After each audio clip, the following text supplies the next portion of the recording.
can see the gathering of angels.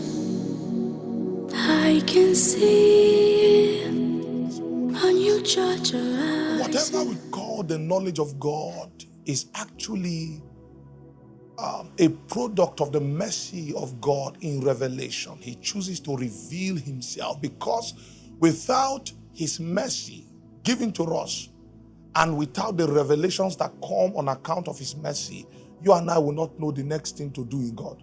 What if God does not reveal himself, his plan, his purpose to you? How can you invent an image and call it God? It's not possible. So what we call a walk with God is heavily dependent on God's willingness to reveal deeper aspects of himself to us. And every time he reveals deeper aspects of himself to us, he brings us into the ways that are built around those aspects of himself he has revealed to us. So every time he shows you light, he teaches you how to become like the light that you've seen in him, in the realm of man. Because you cannot absolutely become like him. But as you walk before him, you'll be made perfect on his account. And this perfection is not judged using the template of human morality. It's not judged using the template of human morality. Can we go a little deeper? See, this one is coming out of worship. Why I'm saying this so that we can worship God. Human morality does not actually determine what righteousness is. It is a walk with God that determines what righteousness is among the sons of men. Do you understand what I'm trying to say? Our wishes do not shape the decisions of God as touching his judgment pattern for men. You can't say, okay, because I like white color and it looks good, only those who are wearing white are the ones that God should choose as righteous people. Do you understand? You don't say because this guy is always giving people money, he should be the kind of person that God should choose as prophets. No. It's the kind of person that God chooses as prophet that will determine what you align with in that generation.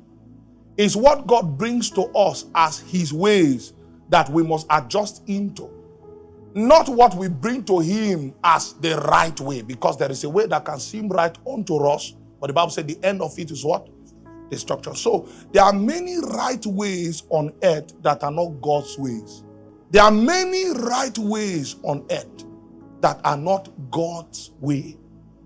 You can try your best. You are your congregation. You can try and package that way to look like God's way. In fact, you can put a Christian name to that thing you think is God's way. But the fact that it is right in the eyes of men does not mean it holds any power in the eyes of God. This is why it is your walking before him that produces perfection. Yes. So it is what he reveals to us as the way to seek him, the way to worship him, the way to walk with him. Just in case he has a mood swing and he chooses that, okay, in this generation, this is how I want. The fact that the elders knew him this way does not mean because he said, this is how I want, we now force him to operate that way. No. So the fact that Moses brought an operation from God does not mean if God now brings Christ and says, okay, this is how I want to be approached now, you have the right to say no, because our elders walked under the cloud, our elders were discipled by Moses, then God, you must stick with Moses. You and I don't have power to do that. Meanwhile, in the realm of men, we can actually achieve that. But you see, what God will call it is deception. That's what God will call it. So there are diverse forms of deception that looks good in the sight of men.